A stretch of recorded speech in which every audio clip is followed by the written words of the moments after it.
Encore autour de cet accident, qui a la responsabilité du cargo? Son chargement était-il adapté? Question-réponse avec Arnaud Comte. Le Modern Express, géant des mers de 164 mètres de long, a 15 ans d'âge, ce qui dans la marine fait de lui un navire plutôt récent. Immatriculé au Panama, son propriétaire, l'armateur, est coréen.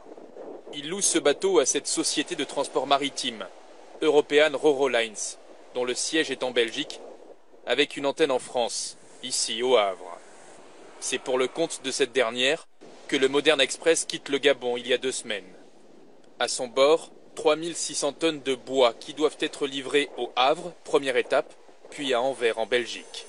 Mais mardi dernier, le navire bascule au large des côtes espagnoles, alors que la mer est agitée. Selon plusieurs experts, c'est la marchandise elle-même qui pourrait avoir précipité la gîte du bateau. C'est un roulier en fait. Au départ, ce navire, c'est un transporteur de voitures. Donc un transporteur de voitures, c'est un garage flottant en fait. Bon, avec des navires qui sont peu compartimentés. D'avoir mis des billes de bois sur ce navire, si elles ne sont pas bien saisies, forcément c'est un danger. Y a-t-il eu une négligence? Le bois était-il mal arrimé? Joint par téléphone ce matin, le représentant français de l'affréteur assure que toutes les précautions avaient été prises avant le départ. C'est des marins professionnels et qui connaissent leur boulot, ils ne vont pas prendre la mer avec un danger potentiel. Et puis quand la dernière fois, le dernier port qu'ils ont quitté, c'était 15 jours avant l'événement. Donc c'est vraiment des âneries que de dire ça, quoi. Surtout quand personne n'est allé à bord pour vérifier exactement ce qui est arrivé, quoi.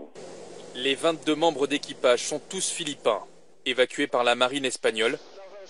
Leurs témoignages permettront sans doute d'expliquer à quel moment et pourquoi le Modern Express s'est couché sur l'eau.